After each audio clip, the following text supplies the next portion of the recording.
প্রিয় দর্শক, আপনারা জানেন যে খেলার জগৎ অনুষ্ঠানের ক্রীড়া ব্যক্তিত্ব পর্বে আমরা চেষ্টা করি খেলোয়াড়, সংগঠক এবং সংশ্লিষ্ট যারা আছেন তাদের সাথে কথা বলবার এবং একই সাথে নতুন কি ঘটছে বা কি হবে সেই বিষয়গুলো আপনাদের সকলের সাথে তুলে ধরতে। ঠিক আজকেও আমার সাথে একজন উপস্থিত আছেন, আমাদের জাতীয় দলের সাবেক অধিনায়ক ও কোচ মামুনুর রশিদ। তিনি হকি প্লেয়ার, তার সাথে আসলে কথা বলবো। তিনি দীর্ঘদিন কোচ হিসেবে দায়িত্ব পালন করেছেন এবং দীর্ঘদিন বাংলাদেশ জাতীয় হকি দলকে সার্ভিস দিয়ে এসেছেন। বর্তমানে তিনি কি করছেন এবং হকি কিভাবে চলা উচিত সেই বিষয়গুলো তার কাছ থেকে শুনবো। আপনাকে স্বাগত জানাচ্ছি। শুরুতেই যে বিষয়টি আসলে শুনতে চাই যে এই 15 বছরে যে পরিমাণ খেলা গড়িয়েছে হকি নিয়ে, তার থেকে বেশি আসলে সমালোচনা হয়েছে। এই সমালোচনা আসলে কেন হয়েছে আপনি কি মনে করেন? আপনি ঠিকই বলেছেন, ধন্যবাদ আপনাকে।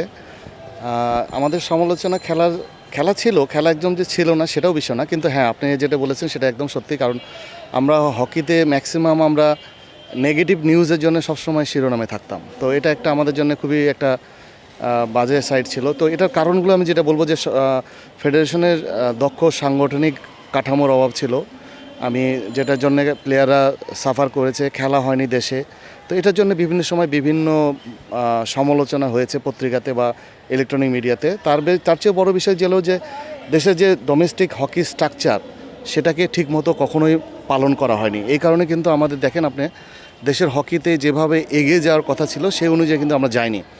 একটা লিগের পরে আমাদের দীর্ঘ সময় আমরা মাঠের বাইরে ছিল খেলা, এটা নিয়ে সমালোচনা হয়েছে, প্লেয়াররা আন্দোলন করেছে, প্লেয়ারদের রুজি বন্ধ হওয়ার পথে হয়েছিল। এইসব কারণে অনেক সময় আমরা সমালোচিত হয়েছি, কিন্তু আমাদের সম্ভাবনা কিন্তু প্রচুর।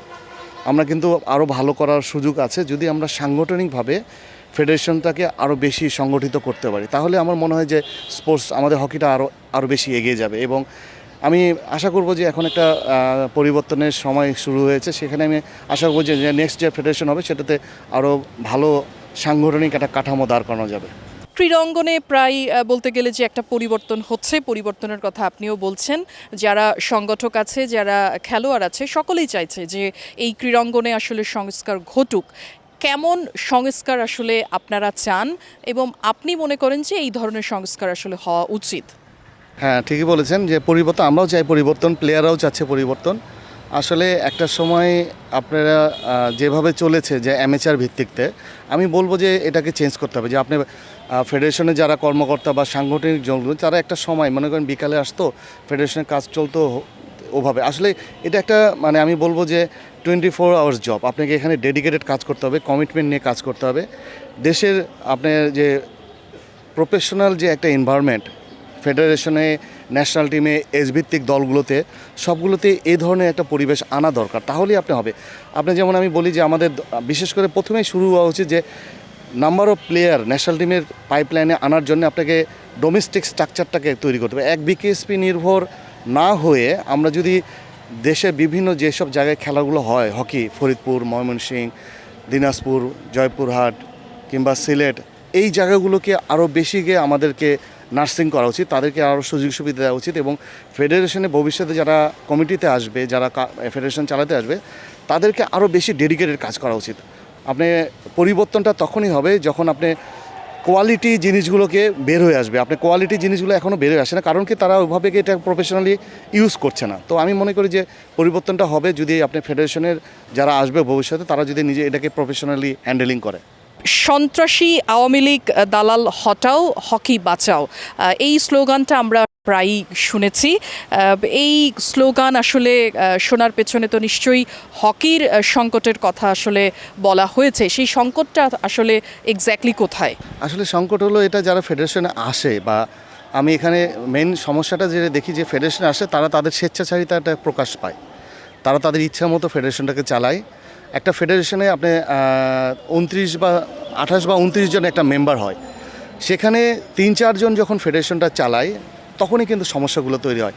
বাকি মেম্বার বাকি যাদের ফেডারেশনের ইনভলভমেন্ট, তাদেরকে সঠিকভাবে ইউজ করা হয় না। তারপরে যে আপনি দেখেন একটা ফেডারেশনে বিভিন্ন সাব কমিটিগুলো থাকে, যারা বিভিন্ন স্টেক হোল্ডার, তাদেরকে ইগনোর করে যদি একটা পয়েন্ট থেকে সব ডিসিশনগুলো আসে, তখন কিন্তু স্বেচ্ছাচারিতা, দুর্নীতি, আপনার স্বজনপ্রীতির বিষয়গুলো কিন্তু আসে। এবং গত আপনার 10-15 বছর তাই হয়েছে। আমার মনে হয়েছে যে আমি এটা করব, এটাই হয়েছে, কিন্তু হকির স্বার্থে কোনো ডিসিশন নেওয়া হয়নি।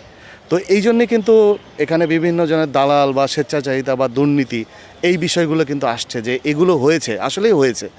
আপনার অনেকগুলো ডিসিশন হয়েছে যেগুলো আপনার ব্যক্তিকেন্দ্রিক হয়ে গিয়েছে, অনেকগুলো ডিসিশন হয়েছে যে টিমের স্বার্থে, হকির স্বার্থে না দেখে একটি গোষ্ঠীর স্বার্থ দেখা হয়েছে, এই জন্য এই বিষয় হয়েছে। তো আমি আশা করব যে যারা নেক্সট আসবে তারা অন্তত হকির স্বার্থ দেখবে, ব্যক্তির স্বার্থ না দেখে, ক্লাবের স্বার্থ না দেখে আপনার হকির স্বার্থ দেখলে অন্তত জিনিসগুলো আরও বেশি স্ট্রং হবে।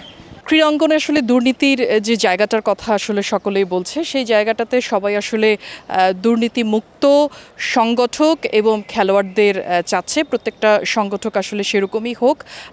আপনি আসলে কি দাবি করেন এবং আপনার দাবির জায়গাটা আসলে কোথায় এবং কেমন হওয়া উচিত? হ্যাঁ, আপনি ঠিকই বলেছেন। এখন আসলে আমাদের সংগঠকের আমি বলবো যে যারা যোগ্য, যারা রাজনীতি মুক্ত, যারা ফেডারেশনকে চালানোর মতো আর্থিক সচ্ছলতা আছে এবং স্বজনপ্রীতি না করে একটা আমি বলবো যে দুর্নীতিমুক্ত থেকে, নিজেকে অনেস্ট থেকে একটা ফেডারেশন চালানোর মতো একটা লোক দরকার। আমি মনে করি এখানে অনেকের নাম শুনতে পাই আমরা, তো দু একজনের নাম বলবো আমি। যেমন আমি বলবো এখন সাজেদ এ আদেল আছেন, উনি কোনো রাজনৈতিক প্রেক্ষাপট নাই, ওনার আর্থিক সচ্ছলতা আছে এবং সাংগঠনিকভাবেও ভেরি স্ট্রং। উনি আগেও ফেডারেশনের জেনারেল সেক্রেটারি ছিল। তো ওনার মতো লোক আসা উচিত, বা সাজেদ আদেলের মতো লোক যারা আছেন তাদেরকে ফেডারেশন আসলে অন্তত অনেক কিছু বিষয়, ওনারা পরীক্ষিত লোক, ওনারা আগে ফেডারেশন চালিয়েছেন, ওনার ক্লাবের হকি চালিয়েছেন। তো আমার মনে হয় যে ফেডারেশন আরও বেশি এই ধরনের লোক আসলে অন্তত এই বিষয়গুলো দুর্নীতিমুক্ত বা স্বেচ্ছাচারিতা দুর্নীতিমুক্ত এবং হকি এগিয়ে যাবে। কারণ প্লেয়াররা কিন্তু দিন শেষে কী চায়, প্লেয়াররা চায় যে আমরা মাঠে খেলতে চাই, আমাদের রুটি রুজির একটা রাস্তা তৈরি হোক। তো সেই জন্যে আমি এই ধরনের লোককে চাই যে তারা ফেডারেশন এসে খেলোয়াড়দের স্বার্থ দেখবে, হকির স্বার্থ দেখবে। আপনি দীর্ঘদিন হকির সাথে ছিলেন, হকিকে সার্ভিস দিয়েছেন, সাবেক অধিনায়ক হিসেবে দায়িত্ব পালন করেছেন এবং কোচ হিসেবেও আপনি আছেন, কোচের দায়িত্ব পালন করছেন। ঠিক এই মুহূর্তে আপনি আসলে কোথায় কোথায় কাজ করছেন বা কোন জায়গাটাতে আছেন, হকির সাথে আপনি আছেন কিনা একটু শুনি আপনার কাছে। আমি লম্বা সময় ন্যাশনাল টিমে খেলেছি, 89 থেকে 2001 পর্যন্ত। তারপরে আমি কোচিং আসার ইচ্ছা প্রকাশ করে আমি ডিপ্লোমা করেছি ইন্ডিয়া থেকে 1 বছরে, যেখানে আমার রেজাল্ট ভালো ছিল, আমি ফার্স্ট ক্লাস ফার্স্ট হয়েছিলাম। তারপরে আমি ইন্টারন্যাশনাল হকি ফেডারেশন আন্ডারে লেভেল 3 কোচ করেছি, যে কোচিং বাংলাদেশে শুধু 2 জনের মাত্র আছে, তো আমি একজন। এরপরে আমি এখন ইন্টারন্যাশনাল হকি ফেডারেশনের কোচ এডুকেটর, আমি বাইরের দেশে গিয়ে অন্তত কোচদের একটা কোর্সগুলো করাই। তো ফেডারেশনে আমার মেনলি ইনভলভমেন্ট 2007-এর পর থেকে। আমি 2 মেয়াদে ফেডারেশনের মেম্বার ছিলাম, তখন দেখেছি আসলে যে ফেডারেশনের যথেষ্ট কাজ করার অভিজ্ঞতা আছে। তো অ্যাজ এ কোচ আমি এখন মেইনার্সের কোচিং করছি, গত 2 বছর আমি মেইনার্সের কোচিং ছিলাম, অ্যাজ এ কোচ ছিলাম। তো মেইনার্সে আমার মার্শাল্লাহ আলহামদুলিল্লাহ রেজাল্ট ভালো হয়েছে। তো নেক্সট টাইমও আমার ইচ্ছা আছে, তো ন্যাশনাল টিম নিয়ে কাজ করা যেতে পারে, ন্যাশনাল টিম নিয়ে আমি কাজ করতে চাই। অন্তত আমাদের প্লেয়ারদের যে পোটেনশিয়াল বা তা মেধা বা তাদের যে ভবিষ্যতের সম্ভাবনা, সেটা কিন্তু আসলে আমরা এখনও ওভাবে কাজ করতে পারিনি। তো যদি আমরা ভালোভাবে কাজ করতে পারি, ফেডারেশন যদি আমাদেরকে ভালো মতো সাপোর্ট দেয়, তাহলে কিন্তু আমাদের হকিটাকে কিন্তু এশিয়া লেভেলে বা ওয়ার্ল্ড লেভেলে আমরা আরও আগে যেতে পারি। আপনি জানেন যে এশিয়াতে আমরা এখন 6-7-এ থাকি র্যাঙ্কিংয়ে, এবং ওয়ার্ল্ড র্যাঙ্কিংয়ে আমরা অলমোস্ট 29 বা 30। তো এটাতে কিন্তু আরও 20-এর মধ্যে আনা সম্ভব যদি আমরা ফেডারেশনের তরফ থেকে সাপোর্ট পাই, এবং আমরা লোকাল কোচ যারা ভালো কাজ করছে তারা যদি আরও ডেডিকেটেড ভালো কাজ করার সুযোগ সুবিধা পায়, আমার বিশ্বাস যে আছে। তো অ্যাজ এ প্লেয়ার থেকে আমি কোচ, এখন কোচিং নিয়ে কাজ করছি। তো যদি ফেডারেশন ইচ্ছা করে বা ভালো মতো সুযোগ সুবিধা দেয়, আমাদেরকে সেভাবে ডেডিকেটেড কাজ করার সুযোগ দেয়, তো আমার মনে হয় যে হকিতে যথেষ্ট ভালো কাজ করার সুযোগ আছে। প্রিয় দর্শক, আমরা আসলে কথা বলছিলাম হকি নিয়ে। যেই কথাগুলো আপনারা শুনলেন যে হকির আসলে সংস্কার চাই, শুধু হকি না, আমাদের ক্রীড়াঙ্গনের প্রত্যেকটা ইভেন্ট বা প্রত্যেকটা জায়গায় আমরা আসলে পরিবর্তন চাই।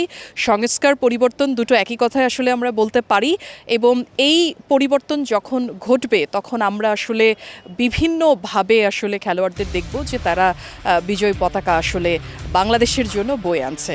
সকলকে শুভেচ্ছা জানিয়ে শেষ করছি আমাদের আজকের খেলার জগৎ অনুষ্ঠান।